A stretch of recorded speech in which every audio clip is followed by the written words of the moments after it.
نحمده ونصلي ونسلم على رسوله الكريم أما بعد فأعوذ بالله من الشيطان الرجيم بسم الله الرحمن الرحيم رب اشرح لي صدري ويسر لي أمري واحلل عقدة من لساني يفقهوا قولي صدق الله مولانا العظيم محبت سے باواز بلند درود شریف پڑھ لیجیے اللهم صل على سيدنا ومولانا محمد معدن الجود والكرم وآله وبارك وسلم صلاة وسلام عليك يا سيدي يا رسول الله۔ درس قرآن کی آج نشست نمبر 305۔ آج انشاءاللہ تعالی دو آیتوں کے متعلق گفتگو کریں گے۔ دونوں آیتیں بڑی اہم ہیں، آیت نمبر 133 اور 134 سورہ آل عمران۔ ان آیات میں اللہ تعالی نے مغفرت اور جنت کی طرف جلدی کرنے کا ہمیں حکم دیا ہے، اور خرچ کرنے والوں کی فضیلت کو بیان کیا گیا، اور ان افراد کی فضیلت کو بیان کیا گیا ہے کہ جو غصے کو قابو میں رکھتے ہوئے لوگوں کے قصور کو معاف کر دیتے ہیں۔ تو ایسے افراد اللہ کے نزدیک بڑے پسندیدہ ہوتے ہیں کہ جو غصے کو قابو میں رکھیں اور اپنے اوپر ہونے والی زیادتی کو برداشت کرتے ہوئے صبر سے کام لیں اور اس زیادتی پر لوگوں کے قصور کو معاف کر دیں۔ آیت مبارکہ اللہ نے بیان فرمائی کہ وَسَارِعُوا إِلَى مَغْفِرَةٍ مِّن رَبِّكُمْ، اور اپنے رب کی بخشش اور مغفرت کی طرف جلدی کرو۔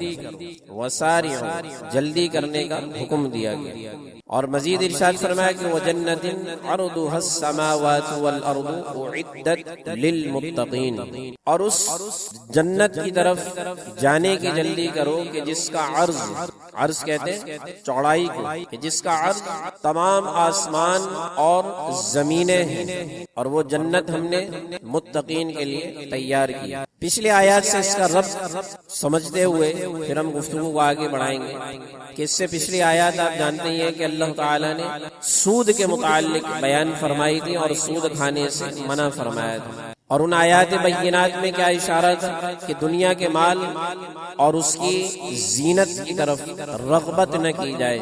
جو سود کی اصل ممانعت تھی اس کا پس منظر میں نے آپ کے سامنے عرض کیا تھا کہ کہیں مسلمان بھی کفار کے مال و اسباب دیکھ کر متاثر نہ ہو جائیں اور ان کے دلوں میں دنیا کی رغبت نہ پیدا ہو جائے اور مسلمان کفار کی طرح سود میں آگے بڑھتے نہ چلے جائیں، تو اللہ تعالی نے سود کے کھانے سے مسلمانوں کو منع کیا۔ کیونکہ جب انسان دنیا کی رنگینیوں میں رغبت کرتا ہے، دنیا میں اپنی رغبت دکھاتا رہتا ہے، تو اس کا سب سے پہلا جو نقصان اس کا ہوتا ہے کہ انسان اللہ کی یاد سے غافل ہو جاتا ہے، اور اللہ کی یاد سے غافل ہونے کے بعد انسان کی عبادات میں سستی پیدا ہو جاتی۔ اللہ کی یاد سے جب غافل ہوگا تو عبادتوں میں سستی کرے گا۔ اور مزید اس سے پچھلی آیات میں اللہ تعالی نے فرمایا تھا کہ اگر تم صبر سے کام لو اور اللہ سے ڈرتے رہو تو تمہارے پاس فوراً اللہ تعالی کی مدد آئے گی۔ غزوہ بدر کی آیات اگر آپ لوگوں کو یاد ہو تو ان آیات بینات میں اللہ تعالی نے کیا ارشاد فرمایا کہ اگر تم ڈرتے رہو، اللہ کا خوف دل میں رکھو اور صبر سے کام لو تو اللہ تعالی تمہاری مدد ضرور فرمائے گا، جیسا کہ غزوہ بدر میں مٹھی بھر اور کمزور مسلمانوں کے اللہ تعالی نے مدد فرمائی۔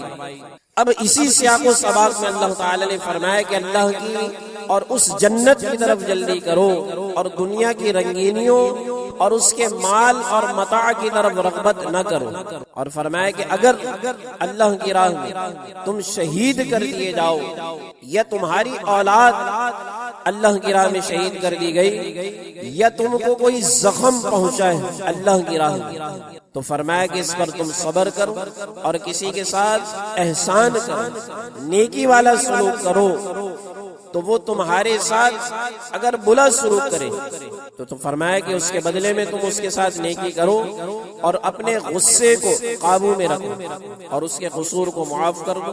جس طرح یہ آیات بینات کس تسلسل میں آئی، اس سے پہلے غزوہ بدر، غزوہ احد اور مزید اس سے پیچھے آپ چلے جائیں تو اللہ تعالی نے جو مسلمانوں کو کفار کی جانب سے تکالیفیں پہنچتی تھی اور مسلمان اپنے راز اپنے پڑوسیوں کو یہودیوں کو بتا دیا کرتے، تو ان کی وجہ سے پھر وہ ان رازوں کو مسلمانوں کے خلاف استعمال کر کے ان کو نقصان پہنچایا کرتے. تو اب اس تسلسل میں اللہ تعالیٰ نے کئی موقع پر یہ ارشاد فرمایا کہ اگر تم صبر سے کام لو ان تکلیفوں پر جو کفار کی جانب سے تمہیں مل رہی ہیں اور ان زیادتیوں پر تم صبر سے کام لو اور ان زیادتیوں کے باوجود بھی تم ان کے قصور کو معاف کر دو، تو اللہ ارشاد فرماتا ہے کہ واللہ یحب المحسنین، کہ اللہ تعالی احسان کرنے والوں کو پسند کرتا ہے.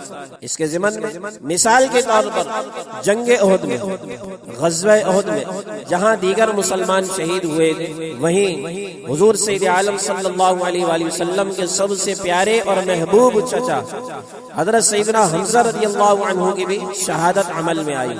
اب یہ بات حضور علیہ الصلوۃ والسلام کے لیے ایک بڑی تکلیف دے.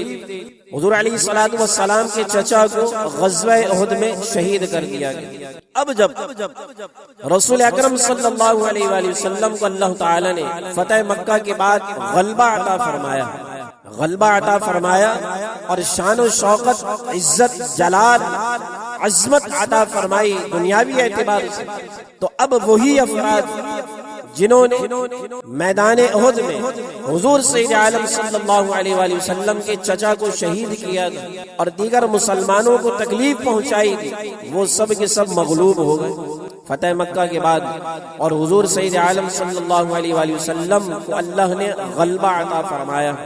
اب حضور سید عالم صلی اللہ علیہ وآلہ وسلم اس بات پر قادر تھے کہ وہ ان تمام کفار مکہ سے اس زیادتی کا بدلہ لیتے جو غزوہ احد اور دیگر مواقع پر کفار کی جانب سے حضور سید عالم صلی اللہ علیہ وآلہ وسلم کو پہنچائی گئی، اور جو تکلیفیں حضور علیہ الصلوۃ والسلام کو دی گئی. حضور علیہ الصلوۃ والسلام فتح مکہ پر اس بات پر قادر تھے، فتح مکہ کے موقع پر قادر تھے کہ آپ بدلہ لے دیں، لیکن آپ نے اپنا غصہ ضبط کیا، اپنے غصے کو قابو میں رکھا، اپنے بدلے کو قابو میں رکھتے ہوئے ان سب کو معاف کر دیا اور ان سب کو آزاد کر دیا.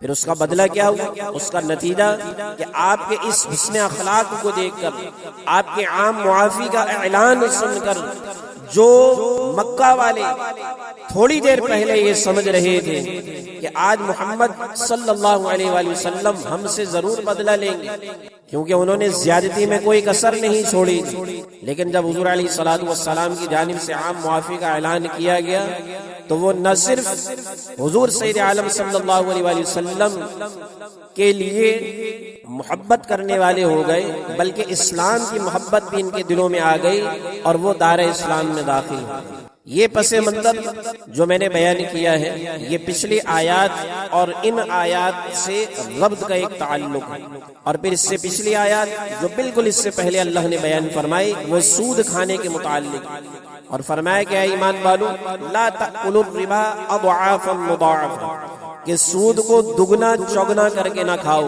اور اس کی مثالیں، اس کے احوال پچھلی نشست میں بیان ہو چکے. تو اس ضمن میں اللہ تعالی اب یہ بات بیان فرما رہا ہے کہ اگر تم سے زیادتی ہو جائے، اگر تم اپنی جان پر ظلم کرو تو وسارعوا الی مغفرۃ من ربکم، کہ اپنے رب کی بخشش اور اس جنت کی طرف جلدی کرو جس کی چوڑائی آسمان اور زمینوں کے برابر، اعدت للمتقین.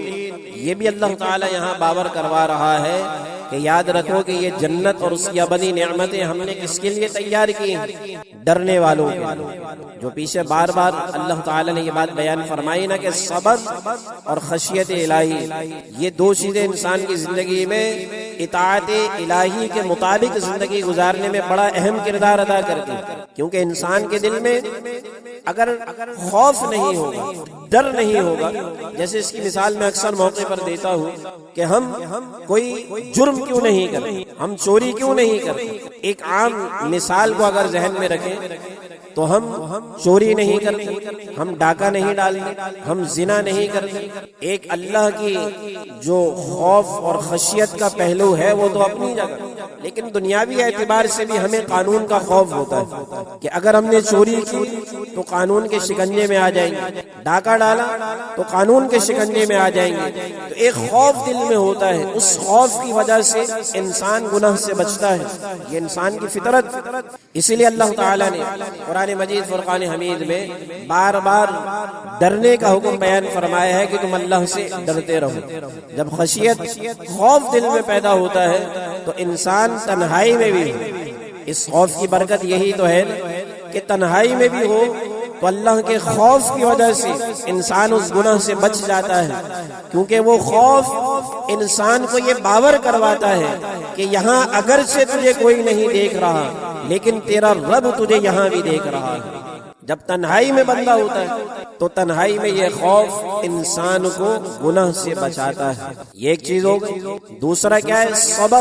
صبر، ایک تو آزمائش پر صبر، جو تکلیفیں، پریشانیاں، بیماری، ان پر صبر کیا جائے تو یہ صبر انسان کو رب کے قریب کر دیتا ہے، یہ تو ایک صبر کی کیفیت یہ۔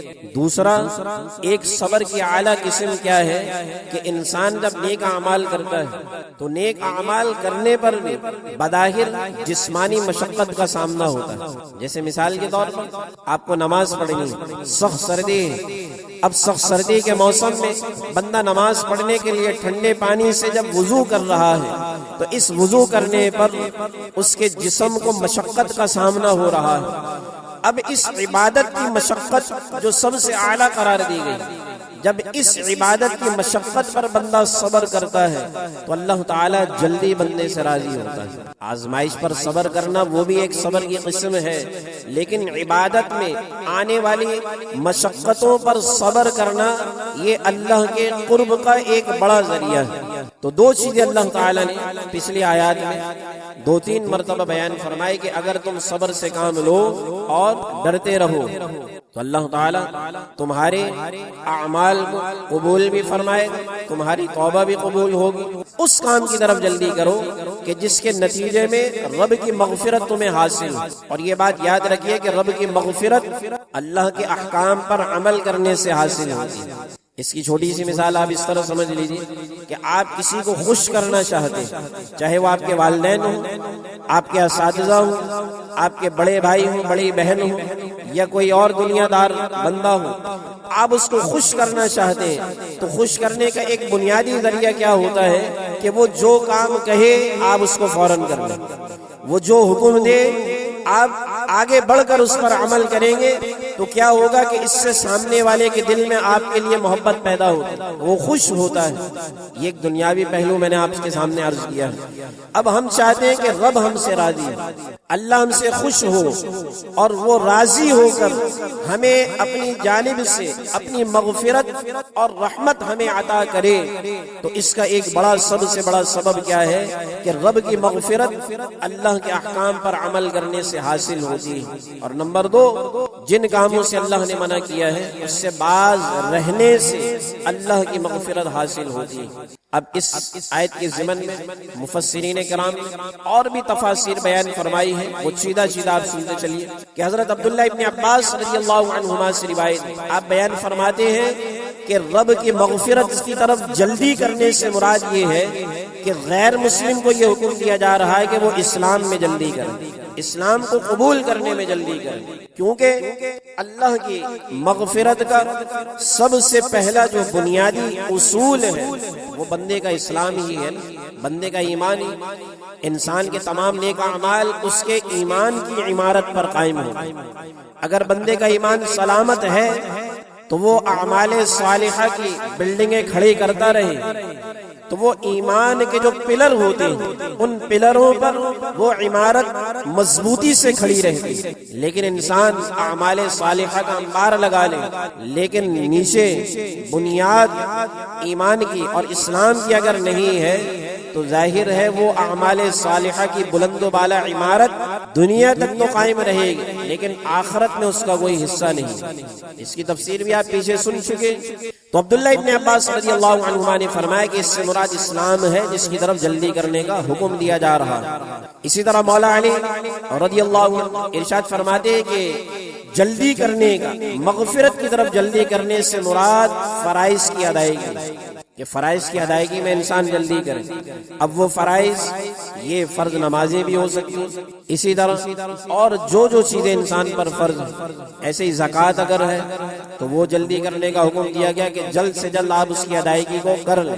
حج آپ پر فرض ہے تو حج بھی آپ موقع پر جتنا جلدی ہو سکے اس کو کر لیں، اور اس کے علاوہ جو چیزیں آپ پر فرض ہوتی، اہل و عیال کی کفالت، ایسے یہاں تک بیان فرمایا گیا کہ جس کے کفالت میں بچی ہو، اب وہ جوان ہو جائے اور شادی کے لائق ہو جائے تو فرمایا کہ اس میں بھی دیر نہ کرو، جیسے ہی کوئی مناسب رشتہ آئے تو فوراً اس فرض کو ادا کرنے میں جلدی کا مظاہرہ کرے۔ تو یہ بھی فرائض کی ادائیگی میں یہ بات بھی مراد۔ اسی طرح حضرت عثمان بن عفان رضی اللہ عنہ بیان فرماتے ہیں رب کی مغفرت کی طرف جلدی کرنے سے مراد اخلاص، ٹھیک ہے۔ ایسے ہی حضرت ضحاک نے فرمایا کہ اس سے مراد جہاد بھی ہے، کہ جہاد کی طرف جلدی کرنے کا حکم دیا گیا۔ اور سعید بن جبیر رضی اللہ عنہ بیان کرتے ہیں کہ اس سے مراد تکبیر اولا بھی، تکبیر اولا، جو نماز جب کھڑی ہوتی ہے جماعت تو امام کی جو پہلی تکبیر تحریمہ ہوتی ہے تو امام کی تکبیر کے ساتھ نماز میں شریک ہونا، اس کو تکبیر اولا کہتے ہیں۔ تو حضرت سعید بن جبیر رضی اللہ عنہ بیان فرماتے ہیں کہ جلدی کرنے کا جو حکم دیا گیا ہے، اس سے ایک تفسیر یہ بھی مراد ہے کہ تکبیر اولا میں جلدی کرو، کہ با جماعت جب امام کے ساتھ شریک ہو تو تکبیر اولا کے ساتھ شریک۔ اور حضرت عکرمہ رضی اللہ عنہ بیان کرتے ہیں کہ جلدی کرنے سے مراد تمام عبادات اس میں شامل ہیں۔ اس ایک جملے میں کہ اپنے رب کی مغفرت کی طرف جلدی کرو، آپ ارشاد فرماتے ہیں کہ اس سے تمام عبادات مراد ہیں۔ ہر عبادت کو یہ شامل ہے کہ ہر عبادت میں انسان جلدی کرے۔ اب یہ وسیع تفسیر ہے کہ ہر حکم کو یہ بات شامل ہو کہ انسان اعمال صالحہ میں تاخیر نہ کرے۔ جیسے ہمارے یہاں ہوتا ہے، ہمارا طرز عمل کیا ہے، گناہ کرنا ہوگا اس میں تاخیر نہیں کریں گے، اس کو مؤخر نہیں کریں گے۔ گناہ کو بھی مؤخر کرنے کا بڑا فائدہ ہوتا ہے۔ گناہ کو جب آپ مؤخر کر دیتے ہیں تو اس مؤخر کرنے میں ایک فائدہ کیا ہوتا ہے کہ آپ پر نفس مطمئنہ جو اندر سے آپ کو اس گناہ سے باز رہنے پر آمادہ کر رہا ہوتا ہے۔ اب آپ گناہ کو جتنا مؤخر کرتے رہیں گے، اللہ کی رحمت سے یہ بھی امید ہوتی ہے کہ انسان اس گناہ سے بچ بھی سکتا ہے کہ جب نفس مطمئن انسان کا ضمیر، جب بندہ کوئی گناہ کا ارادہ کرتا ہے تو اندر سے ایک آواز آتی ہے کہ یہ کام جو تو کرنے جا رہا ہے یہ غلط ہے، یہ برا ہے، یہ صحیح نہیں، اس کام کو نہیں کرنا چاہیے۔ تو ہونا تو یہ چاہیے کہ گناہ کو مؤخر کیا جائے اور نیکی میں جلدی کی جائے، نیک اعمال میں جلدی کی جائے، اور بڑھ چڑھ کر اعمال صالحہ کو جتنا جلدی ممکن ہو کرنا چاہیے اور گناہ کو مؤخر کرنا چاہیے۔ حکم تو یہ تھا، لیکن ہم اس کی الٹی چال چل رہے ہیں۔ ہمارا آج طرز عمل کیا ہے کہ گناہ کو جلدی کر لیتے اور نیک عمل کو مؤخر کر لیتے ہیں کہ چلو ٹھیک ہے بعد میں کر لیں گے۔ اس سستی کے مظاہرے کی وجہ سے کیا ہوتا ہے کہ ہماری زندگی جو سیدھی چلنی چاہیے وہ بالکل الٹ چل رہی ہے۔ آگے اللہ نے ارشاد فرمایا کہ اس جنت کی طرف بھی جلدی کرو کہ جس کا عرض، جس کی چوڑائی تمام آسمان اور زمینیں ہیں، جو متقین کے لیے تیار کی۔ اب اس کی تفسیر آپ سنیں، اور حضور سید عالم صلی اللہ علیہ وآلہ وسلم کا یہ معمول مبارک، آپ قرآن جب پڑھا کرتے تو قرآن مبارک جہاں بھی جنت کا ذکر ہوتا، اللہ کی رحمت کا ذکر ہوتا، اللہ کے کسی انعام کا ذکر ہوتا تو آپ وہاں پر رک کر رب کی بارگاہ میں اس نعمت کا سوال لازمی کیا گیا۔ اور ایسے ہی جہنم کا ذکر ہوتا، اللہ کے عذاب کا ذکر ہوتا، اللہ کی ناراضی کا ذکر ہوتا تو وہاں بھی آپ رک کر اللہ کے اس عذاب سے پناہ مانگا کر، جہنم سے پناہ مانگا کر۔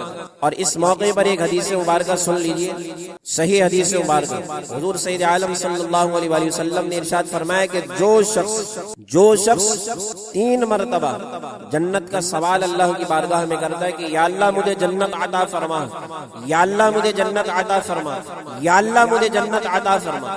3 دفعہ جب یہ سوال کرتا ہے تو جنت اللہ کی بارگاہ میں کہتی ہے کہ یا اللہ میرا حصہ اس بندے کو عطا فرما جو تیری بارگاہ میں دعا کر رہا ہے۔ اس کے برعکس جو بندہ 3 دفعہ جہنم سے پناہ مانگتا ہے کہ یا اللہ مجھے عذاب جہنم سے پناہ عطا فرما، یا اللہ مجھے جہنم کے عذاب سے پناہ عطا فرما، یا اللہ مجھے جہنم کے عذاب سے پناہ عطا فرما، تو جہنم اللہ کی بارگاہ میں دعا کرتی ہے کہ یا اللہ مجھ سے اس بندے کو پناہ عطا فرما جو تیری بارگاہ میں دعا کر رہا ہے۔ تو آپ سوچیں کہ دعا کا کتنی برکت ہے دعا کی، اور دعا ہر وقت بندے کو اللہ کی بارگاہ میں مانگتے رہنا چاہیے۔ اب اس کا معنی جو 7 آسمان اور زمینوں کے برابر ارشاد فرمایا گیا کہ سرب جنت کی چوڑائی لمبائی بیان نہیں کی گئی، آپ سنیں گے تو مزید روحانیت آپ کو محسوس ہوگی۔ فرمایا گیا کہ اگر 7 آسمانوں اور 7 زمینوں کے تمام طبقات کو پھیلا دیا جائے، یعنی ہر طبقے کو پھیلا دیا جائے، تو فرمایا کہ وہ جنت کی صرف چوڑائی ہوگی۔ اب فرمایا گیا کہ جس کی چوڑائی اس قدر ہے تو اس کی لمبائی کا عالم کیا ہوگا۔ لمبائی یہاں بیان نہیں کی گئی قرآن مجید میں، نہ حضور علیہ الصلوۃ والسلام نے بیان فرمائی، فقط یہ ذکر فرمایا کہ جنت کی چوڑائی 7 آسمان اور زمینوں کی جتنی تہ ہے، جتنے اس کے طبقات ہیں، صرف جنت کی چوڑائی اس کے برابر ہے۔ تو آپ سوچیں جب چوڑائی اتنی بڑی ہے جنت کی تو لمبائی کا عالم کیا ہوگا۔ اس کی مثال ایک اور آیت مبارکہ سے سن لیجئے۔ آپ سوچیں گے کہ اللہ تعالیٰ نے اپنے بندوں کے لیے کیسی نعمتیں تیار فرمائی، اب بندہ اس نعمت سے لطف اندوز ہونے کے بجائے، اس کے حصول کی کوشش کرنے کے بجائے اس سے دور بھاگے، تو اس سے بڑا بدبخت کون ہوگا؟ اس سے بڑا بدبخت اور خسارے والا کون ہوگا کہ جن کے لیے اللہ نے یہ نعمتیں تیار فرمائی ہم ان کے راستوں پر نہ چلیں، ہم اس طریقے پر نہ چلیں۔ اللہ نے قرآن مجید فرقان حمید ایک آیت مبارکہ میں ارشاد فرمایا کہ بطائنها من استبرق، سورۃ الرحمن کی آیت مبارکہ، اللہ فرماتا ہے کہ جنت کے تکیے استر، آپ سمجھتے نا کس کو کہتے ہیں؟ استر کس کو کہا جاتا ہے؟ جو اصل چیز کی اندرونی جانب لگایا جائے۔ استر کس کو کہتے ہیں؟ جیسے تکیے کا استر ہے، جائے نماز کا استر ہے۔ استر کیا ہوتا ہے؟ جو اصل سامنے نظر آنے والی چیز ہے اس کے اندرونی جانب لگایا جاتا ہے، اندرونی جانب لگایا جاتا ہے۔ تو اب اگر دونوں کا موازنہ کیا جائے تو زیادہ قیمت باہر والی چیز کی ہوتی ہے یا اندر والی چیز کی؟ باہر والی چیز کی قیمت زیادہ ہوتی ہے، استر کی قیمت کم ہوتی، ایسا ہے نا؟ اب قرآن کی آیت مبارکہ سنیں، اللہ ارشاد فرماتا ہے کہ بطائنها من استبرق، کہ جنت کے جو تکیے ہوں گے، فرمایا کہ اس کا استر موٹے ریشم کے ہوں گے۔ اب کہتے ہیں کہ استر بیرونی غلاف سے، جو بیرونی تہ ہوتی ہے اس سے کم خوبصورت ہوتا ہے۔ تو اللہ ارشاد فرماتا ہے کہ جن تکیوں کا استر اتنا خوبصورت ہے اور اس کو استبرق سے تعبیر فرمایا ہے، تو اس کی بیرونی غلاف کا عالم کیا ہوگا، اس کو یہاں بیان نہیں کیا گیا۔ قرآن میں یہ نہیں فرمایا گیا کہ تکیے کا غلاف ایسا ہو، غلاف کے بارے میں اللہ نے بیان نہیں فرمایا، بلکہ فرمایا کہ اس کے اندرونی استر جو ہے وہ استبرق ہوگا۔ تو فرمایا کہ جب اندرونی استر، اندرونی غلاف استبرق ہے تو بیرونی غلاف کی شان کا عالم کیا ہوگا۔ تو ایسے ہی اللہ تعالیٰ نے فرمایا کہ 7 آسمان اور زمینیں اگر پھیلائی جائیں، ایسے بچھا دی جائیں، تمام طبقات اس کے بچھا دیے جائیں، تو فرمایا کہ جنت کی چوڑائی صرف اس کے برابر ہوگی، لمبائی کا عالم کتنا وسیع ہے وہ صرف رب ہی بہتر جانتا ہے۔ اب اس کی تفصیل میں ایک آیت مبارک، ایک حدیث مبارکہ، کہتے ہیں کہ حضرت یعلا بن مرہ بیان کرتے ہیں کہ میرے حمص میں ہرقل کے قاصد سے ملاقات ہوئی، وہ اس وقت بوڑھا ہو چکا تھا۔ اس نے کہا کہ میں رسول اکرم صلی اللہ علیہ وآلہ وسلم کے پاس ہرقل کا مکتوب لے کر گیا۔ ہرقل کا، اب یہ ہرقل کا لفظ آپ کے لیے نیا تو نہیں ہے نا، یہ وہ بادشاہ تھے جن کو حضور سید عالم صلی اللہ علیہ وآلہ وسلم نے مکتوبات لکھے تھے، ان میں سے ایک ہرقل بھی تھا۔ ٹھیک ہے، اب جو قاصد ہرقل کا مکتوب لے کر حضور علیہ الصلوۃ والسلام کے پاس آیا تھا، حضور علیہ الصلوۃ والسلام کے ظاہری زمانے میں، اب وہ بہت بوڑھا ہو گیا، کافی عرصے کے بعد حضرت یعلا بن مرہ بیان کرتے ہیں کہ میری حمص ایک مقام کا نام، حمص میں اس سے ملاقات ہوئی.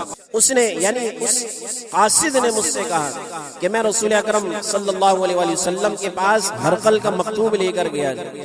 میں نے کہا کہ آپ اس جنت کی طرف دعوت دیتے ہیں کہ جس کا عرض، جس کی چوڑائی ساتوں آسمان اور زمینیں ہیں، یعنی صرف چوڑائی اتنی ہے کہ یہ پورا آسمان، یہ ساتوں آسمان اور جتنی زمینیں، یہ سب صرف اس چوڑائی کو شامل ہیں.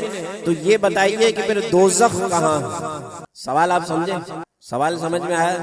اب جیسے مثال کے طور پر یہ پورا ہال، اب کوئی ایسی چیز آپ پورے اس ہال میں بھر دیں، ٹھیک ہے؟ تو ایسے ہی جو قرآن میں مثال دی گئی ہے جنت کہ یہ پورے آسمان، ساتوں آسمان اور یہ زمین کی جتنی تہ ہے، ساتوں زمینیں، ان سب کو جنت کا عرض، جنت کی چوڑائی شامل ہے.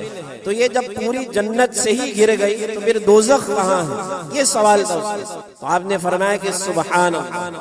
جواب سنیے، کیونکہ آپ جوامع الکلم ہیں حضور علیہ الصلوۃ والسلام، یہ بھی آپ کا معجزہ. آپ نے ایک چھوٹے سے جملے میں ارشاد فرمایا اور اس میں جواب پوشیدہ ہے. آپ نے چھوٹا سا جملہ ارشاد فرمایا کہ سبحان اللہ. یہ بتاؤ کہ جب رات آتی ہے تو دن کہاں ہوتا ہے؟ جب رات آ جاتی ہے، رات کی تاریکی آ جاتی ہے تو دن اس وقت کہاں چلا جاتا ہے؟ تو اللہ اس بات پر قادر ہے کہ جنت جب اس نے پھیلائی ہوئی ہے تو یہی کائنات میں کہیں نہ کہیں دوزخ بھی موجود ہے. اسی طرح جنت 7 آسمانوں کے اوپر ایک جانب بلندی پر، یہ ساتوں آسمان، اس کے اوپر آپ مزید اوپر چلے جائیں تو فرمایا گیا کہ آسمانوں کے اوپر ایک جانب بلندی پر جنت کو رکھا گیا ہے. یہ جنت کی عظمت کا عالم. اور دوزخ 7 زمینوں سے جو سب سے نیچے والی تہ ہے، وہاں پر اس پستی میں دوزخ کو رکھا گیا. حضرت انس رضی اللہ عنہ سے روایت کہ جنت 7 آسمانوں کے اوپر عرش کے نیچے. آگے اللہ تعالیٰ نے ارشاد فرمایا کہ الذین ينفقون فی السراء والضراء والکاظمین الغیظ والعافین عن الناس واللہ يحب المحسنین. آیت مبارکہ کا مفہوم کیا ہے کہ وہ لوگ کون؟ متقین، جو تنگ دستی میں بھی اللہ کی راہ میں خرچ کرتے اور خوشحالی میں بھی، یعنی تنگ دست ہوں تب بھی اللہ کی راہ میں خرچ کر دیں اور خوشحالی ہو تب بھی اللہ کی راہ میں خرچ کر دیں. اس کا لفظی معنی ہے، لیکن مفسرین کرام نے لفظ سرا اور ضرا، 2 لفظ اس آیت مبارکہ میں بیان ہوئے ہیں.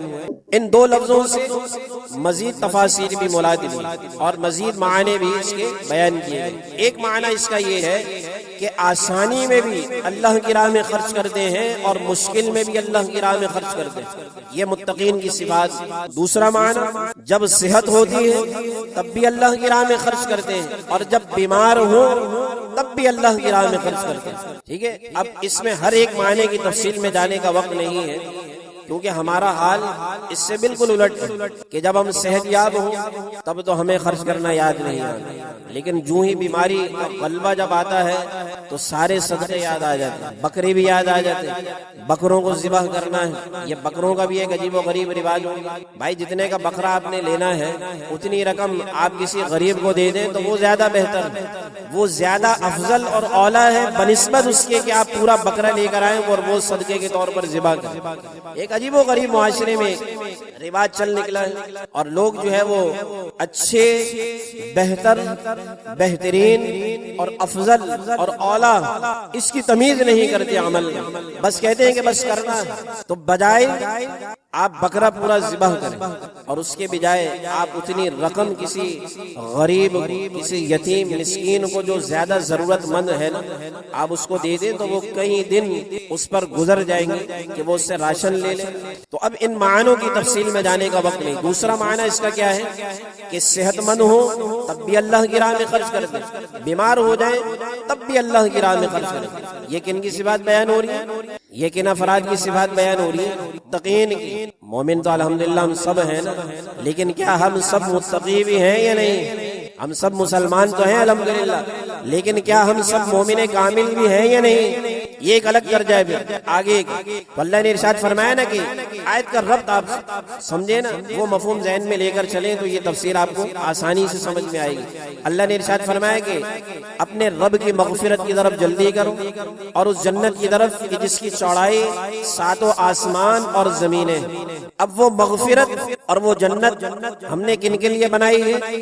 متقین کے لیے۔ اب آگے متقین کی صفات اللہ بیان فرما رہا ہے کہ ان کی پہلی صفت یہ ہے کہ وہ تنگ دستی میں بھی اللہ کی راہ میں خرچ کرنا نہیں بولتے اور خوشحالی میں بھی نہیں بولتے۔ وہ بیمار ہوں تب بھی اللہ کی راہ میں خرچ کر دیں، صحت مند ہوں تب بھی اللہ کی راہ میں خرچ کر دیں، آسانی میں بھی خرچ کرتے ہیں اور مشکل میں بھی خرچ کرتے ہیں۔ تیسرا معنی یہ کہ زندگی میں بھی خرچ کرتے ہیں اور مرنے کے بعد بھی وصیت کر کے جاتے ہیں کہ ہمارے مال میں سے اتنا مال وصیت کے طور پر کر کے جاتے ہیں کہ اتنا مال اللہ کی راہ میں خرچ کیا جائے۔ یہ بڑی اعلیٰ قسم۔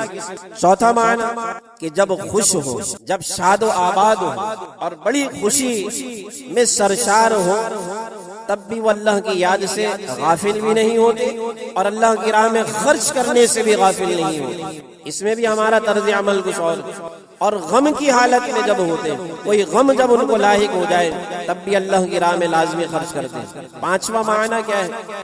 یہ معنی بھی بڑا قابل غور ہے۔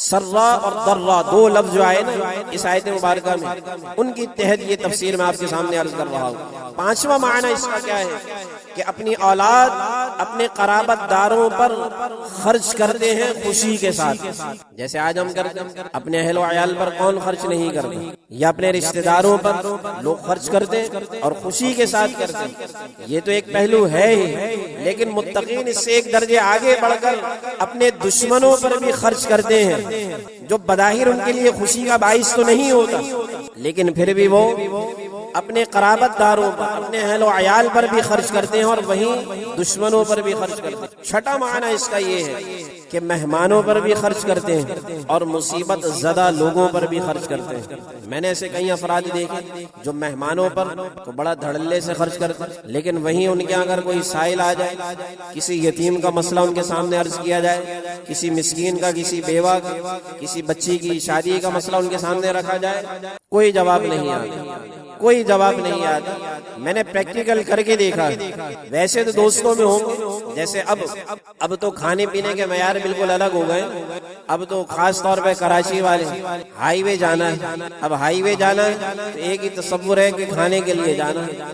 اب وہاں پر آپ جانتے ہی ہیں، میں بھی گیا ہوں، آپ لوگ بھی گئے ہوں گے کہ وہاں پر 5 سے 8 ہزار یا کم سے کم بھی 5 ہزار کا بل تو بندہ ذہن میں رکھ کر ہی جاتا ہے۔ اگر 2 سے 3 افراد جا رہے ہیں، زیادہ ہو تو پھر زیادہ کی تو کوئی قید نہیں ہے، ہوتا ہے نا۔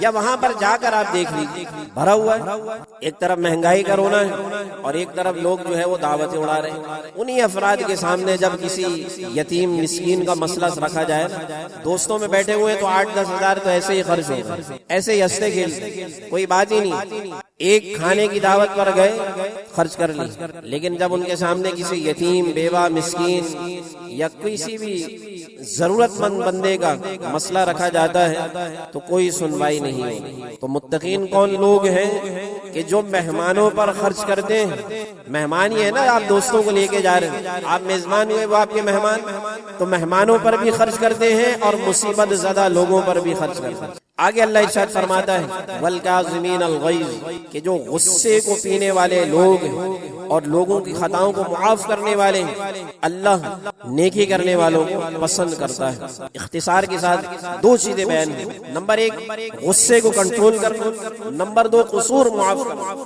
یہ دونوں الگ الگ صفت ہیں، ایک صفت سے بڑھ کر اگلی صفت ہے۔ بظاہر آپ بعض دفعہ غصہ کنٹرول کر لیتے لیکن معاف نہیں کرتے۔ اللہ ارشاد فرماتا ہے کہ متقی وہ ہے کہ جو غصہ بھی پی جائے اور پھر مزید ایک قدم آگے بڑھ کر سامنے والے کو معاف بھی کرے۔ یہ 2 الگ الگ بڑی بہترین صفات کا اللہ نے یہاں پر ذکر فرمایا ہے۔ اب اس کی تفسیر میں یہ حدیث مبارکہ سنیے، یہ معاذ بن جبل رضی اللہ عنہ بیان کرتے ہیں کہ 2 آدمی نبی اکرم صلی اللہ علیہ وآلہ وسلم کے سامنے لڑ رہے، گتھم گتھا تھے۔ ان میں سے ایک شخص شدید غصے میں تھا اور یوں لگتا تھا کہ غصے سے اس کی ناک پھٹ جائے گی۔ تو حضور سید عالم صلی اللہ علیہ وسلم نے معاذ بن جبل سے ارشاد فرمایا کہ مجھے ایک ایسے کلمے کا بھی علم ہے۔ یہ بڑی بہترین حدیث مبارکہ ہے، اور یہ ہم سب کو اس پر عمل کرنا چاہیے کہ ہم کبھی زندگی میں کبھی بھی ایسے مسئلے میں گرفتار ہو کہ ہمیں بہت زیادہ غصہ آ رہا ہو تو اس کلمے کو پڑھ لیا کریں، انشاءاللہ تعالی فوراً آپ کا غصہ ٹھنڈا ہو جائے گا۔ کیونکہ یہ حدیث کے الفاظ حضور علیہ الصلوۃ والسلام نے ارشاد فرمایا کہ مجھے ایک ایسے کلمے کا علم ہے کہ اگر یہ وہ کلمہ پڑھ لے تو اس کا غضب اور غصہ جاتا رہے گا۔ تو حضرت معاذ رضی اللہ عنہ نے پوچھا کہ یا رسول اللہ صلی اللہ علیہ وسلم کہ وہ کلمہ کیا ہے؟ آپ نے ارشاد فرمایا کہ وہ کلمہ یہ ہے، اللہم انی اعوذ بک من الشیطان الرجیم۔ بڑا ہی چھوٹا سا جملہ ہے، اللہم انی اعوذ بک من الشیطان الرجیم۔ اگر بندہ یہ پڑھ لے تو حدیث پر میرا ایمان ہے کہ غصے کی حالت میں اگر یہ کلمہ پڑھا جائے تو حضور علیہ السلام ارشاد فرماتے ہیں کہ اس بندے کا غصہ جاتا رہے۔ آپ تجربہ کر کے دیکھیے، انشاءاللہ فائدہ ہوگا، کیونکہ غصہ تو ہماری ناک پر دھرا ہوا ہے۔ دوستوں سے معیارات ہمارے الگ ہیں، گھر میں ہمارا معیار الگ ہے۔ بیوی کو قابو میں رکھنے کے لیے، بیوی پر روب جمانے کے لیے غصے کا اظہار کر چھوٹی چھوٹی باتوں پر ڈانٹ ڈپٹ کریں گے، لیکن وہیں کہیں باہر دوستوں میں جاتے ہیں تو وہاں ہمیں غصہ نہیں آتا۔ وہاں پتہ ہے نا کہ یہاں پر اگر غصہ دکھایا تو سامنے والا شخص میری بے عزتی کرے گا۔ ایسے ہی ظالم کے سامنے غصہ نہیں دکھائیں گے، لیکن مظلوم اور کمزور کے سامنے فوراً ہمارا غصہ سامنے آ جائے گا۔ تو ایسا نہیں ہونا چاہیے۔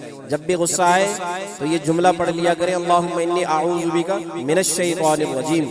حضرت ابو ذر رضی اللہ عنہ بیان کرتے ہیں کہ رسول اکرم صلی اللہ علیہ وسلم نے ارشاد فرمایا کہ جب تم میں سے کوئی شخص بھی غصے میں ہو تو اگر وہ کھڑا ہے تو بیٹھ جائے، اگر وہ کھڑا ہے تو بیٹھ جائے، پھر بھی اگر اس کا غصہ دور نہ ہو تو پھر بیٹھا ہے تو لیٹ جائے۔ اب ظاہر ہے ہر جگہ بندہ لیٹ نہیں سکتا، تو اس کا بہترین حل یہ ہے کہ بندہ وہ جگہ تھوڑی دیر کے لیے چھوڑ دے۔ جب پیدل چلے گا تھوڑا سا اس کے مزاج میں تبدیلی آتی ہے۔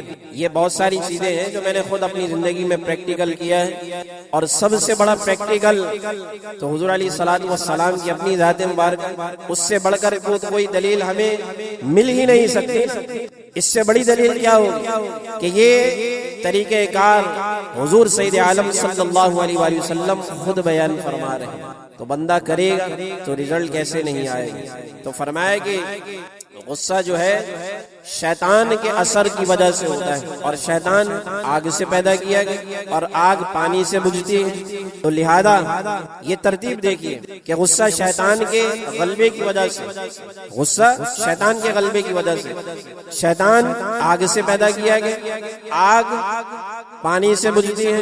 لہذا حضور علیہ الصلوۃ والسلام نے ارشاد فرمایا کہ جب بہت زیادہ غصے میں ہو تو وضو کر لیا۔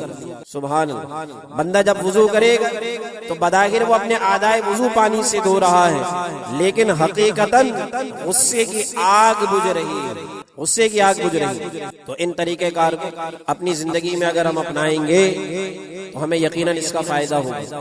اب یہ غصہ کنٹرول کر لینا، اپنے غصے کو ضبط کر لینا، یہ ایسا نہیں کہ کوئی چھوٹا عمل، بلکہ اس کے فضائل بہت سارے ہیں۔ اس پر اللہ کے رسول صلی اللہ علیہ وآلہ وسلم نے بڑی فضیلتیں بیان فرمائی ہیں، جن میں سے ایک یہ کہ حضور سید عالم صلی اللہ علیہ وآلہ وسلم نے ارشاد فرمایا کہ جس شخص نے غصہ ضبط کر لیا، کنٹرول کر لیا، حالانکہ وہ اس کے اظہار پر قادر ہے، یہ جملہ ساتھ میں لازمی لگائیے۔ یہ ایسا نہیں کہ کہیں ظالم شخص کے سامنے ہم نے غصہ کنٹرول کر لیا تب بھی ہم اس فضیلت کے حامل ہوں گے، نہیں۔ حضور علیہ السلام نے ارشاد فرمایا کہ ایسا شخص جو غصے کے اظہار پر قادر تھا لیکن اس کے باوجود اس نے اپنا غصہ ضبط کر لیا، تو فرمایا کہ اللہ تعالیٰ اس کو امن اور ایمان سے بھر دے گا کہ جو دنیا میں اپنے غصے کو کنٹرول کر۔ تو ہمیں اس حدیث پر عمل کرنا چاہیے۔ ایسے ہی رسول اکرم صلی اللہ علیہ وآلہ وسلم نے ارشاد فرمایا کہ جس نے اپنے غصے کو دور کیا، جس نے اپنے غصے کو دور کیا، اللہ تعالیٰ اس سے عذاب کو دور کرے گا، اور جس نے اپنی زبان کی حفاظت کی اللہ تعالیٰ اس کے عیوب پر پردہ رکھے گا۔ حضور سید عالم صلی اللہ علیہ وآلہ وسلم ابو دردہ رضی اللہ عنہ نے عرض کی کہ یا رسول اللہ صلی اللہ علیہ وسلم کہ مجھے ایسا عمل بتائیے جو مجھے جنت میں داخل کروا دے۔ تو حضور علیہ الصلوۃ والسلام نے ارشاد فرمایا کہ تم غصہ نہ کیا کرو، اگر غصہ نہیں کرو گے تو تمہارے لیے جنت۔ یہ تو غصے کی مثال میں نے آپ کے سامنے عرض کی۔ آیت مبارکہ میں آیت مبارکہ آپ دوبارہ سنیں، الذین ينفقون فی السراء والضراء، کہ متقین وہ لوگ ہیں جو تنگ دستی میں بھی اور خوشحالی میں بھی اللہ کی راہ میں خرچ کرتے ہیں۔ سرا اور ضراء کے 6 معانی میں نے آپ کے سامنے عرض کر دی، ٹھیک ہے؟ یہ پہلی صفت۔ اگلی صفت کیا ہے؟ والکاظمین الغیظ، اور اپنے غصے کو کنٹرول کر لیں، اس کی تفسیر ہم نے سمجھ لی۔ تیسری صفت جو اس آیت مبارکہ میں بیان ہوئی، والعافین عن الناس، اور لوگوں کے قصور بھی معاف کر دیں۔ یہ بھی اختصار کے ساتھ سن لیجئے کہ لوگوں کے قصور معاف کرنے کی فضیلت کیا ہے۔ اللہ ارشاد فرماتے ہیں کہ وجزاء سیئۃ سیئۃ مثلها فمن عفا واصلح فاجرہ علی اللہ۔ اللہ ارشاد فرماتا ہے کہ برائی کا بدلہ صرف اس کی مثل ہے جتنی برائی تمہیں پہنچی، لیکن پھر فرمایا کہ پھر جس نے معاف کر دیا اور اصلاح کر لی تو اس کا اجر اللہ کے ذمہ کرم پر ہے۔ یعنی آپ کو بدلہ لینے کی اجازت ہے قرآن کی آیت مبارکہ کی روح سے، لیکن فقط اتنا بدلہ کہ جتنی تکلیف آپ کو پہنچی۔ لیکن اللہ ارشاد فرماتا ہے کہ اس کی تو تمہیں اجازت ہے، لیکن اگر تم آگے بڑھ کر معاف کر دو تو معاف کرنے والے کا انعام و اکرام اللہ نے اپنے ذمہ کرم پر لے رکھا ہے۔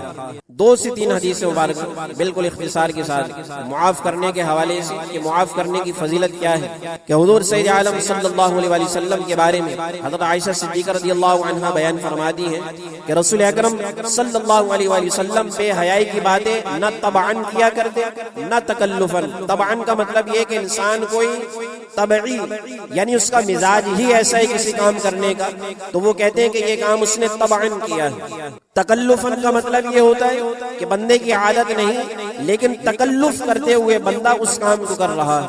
تو حضور سید عالم صلی اللہ علیہ وآلہ وسلم بے حیائی کی باتیں نہ طبعاً کیا کرتے، یعنی نہ آپ کا مزاج ایسا تھا، نہ تکلفاً کیا کرتے، نہ بازار میں بلند آواز سے باتیں کرتے، اور برائی کا جواب برائی سے نہیں دیتے لیکن معاف کر دیتے تھے۔ اور کسی بھی معاملے میں کوئی تکلیف آپ کو پہنچایا کرتا تو آپ ہمیشہ درگزر سے کام لیا کرتے۔ ایسے ہی حضرت عائشہ صدیقہ رضی اللہ تعالیٰ عنہ مزید بیان کرتی ہیں کہ نبی اکرم صلی اللہ علیہ وآلہ وسلم پر جو زیادتی بھی کی گئی تو میں نے کبھی آپ کو اس زیادتی کا بدلہ لیتے ہوئے نہیں دیکھا، جو زیادتی بھی کی، بشرط یہ کہ اللہ کی حدود نہ پامال کی جا رہی، یعنی وہ زیادتی ایسی نہ ہو کہ جو اللہ نے جو احکامات بیان فرمائے ہیں اس احکام کی اس حکم کی کھلم کھلا نافرمانی کی جا رہی۔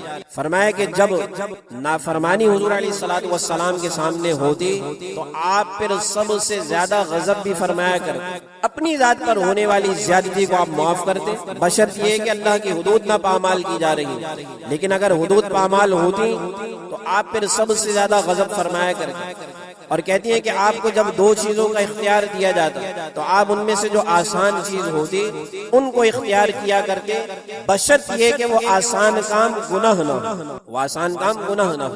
حضرت عقبہ بن عامر رضی اللہ عنہ بیان کرتے ہیں کہ میں رسول اکرم صلی اللہ علیہ وآلہ وسلم سے ملا، میں نے ابتداءً آپ کا ہاتھ پکڑ لیا اور میں نے عرض کیا یا رسول اللہ صلی اللہ علیہ وسلم کہ مجھے فضیلت والے اعمال بتائیے۔ آپ نے ارشاد فرمایا کہ اے عقبہ جو تم سے تعلق توڑ دے تم اس سے تعلق جوڑو، جو تم کو محروم کرے اس کو عطا کرو، اور جو تم پر ظلم کرے اس سے اعراض کرو۔ میمون بن مہران روایت کرتے ہیں کہ ایک دن ان کی باندھی ایک پیالہ لے کر آئی جس میں گرم گرم سالن تھا۔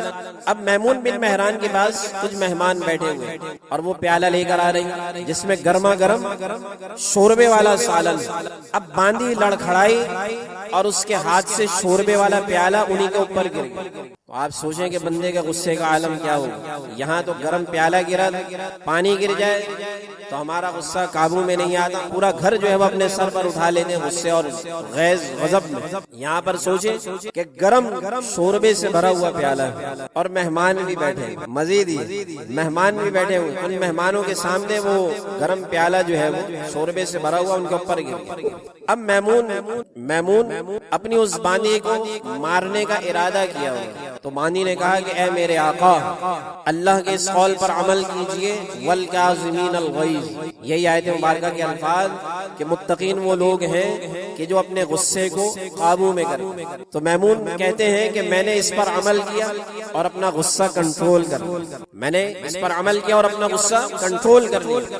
اس کے بعد بانی نے مزید کہا کہ والعافین عن الناس پر بھی عمل کیجیے۔ وہ کیا ہے کہ جو غصے کو کنٹرول کرتے ہیں اور لوگوں کے قصور کو معاف کرتے ہیں۔ تو میمون کہتے ہیں کہ میں نے کہا کہ ٹھیک ہے، میں اس آیت پر عمل کرتے ہوئے تمہیں معاف کرتا ہوں۔ دو حکم ہو گئے، آخری حکم اس آیت مبارکہ کا کہ واللہ یحب المحسنین، کہ اللہ تعالی احسان کرنے والوں کو پسند کرتا ہے۔ تو اب بانی نے مزید اس پر یہ آیت مبارکہ کا آخری حصہ تلاوت کیا کہ اللہ تعالیٰ احسان کرنے والوں کو بھی پسند کرتا ہے۔ تو حضرت میمون نے کہا کہ میں تمہارے ساتھ نیک سلوک کرتے ہوئے تمہیں آزاد کرتا ہوں۔ غصے کو قابو میں کیا، اس کے اس قصور پر اس کو معاف بھی کیا، اور مزید نیکی یہ کی کہ اس کو آزاد بھی کر دیا۔ تو آج بھی اگر بندہ کسی وقت اپنے غصے کو کنٹرول کرتے ہوئے لوگوں کے قصور کو معاف کرے اور مزید ان کے ساتھ نیکی کرے، تو اللہ تعالیٰ بدلے میں بندے کو اجر و ثواب عطا فرماتا ہے۔ اللہ کی بارگاہ میں دعا کرتے ایمان کی سلامتی کے ساتھ اعمال صالحہ کی توفیق عطا فرمائے۔ وآخر دعوانا ان الحمد للہ رب العالمین۔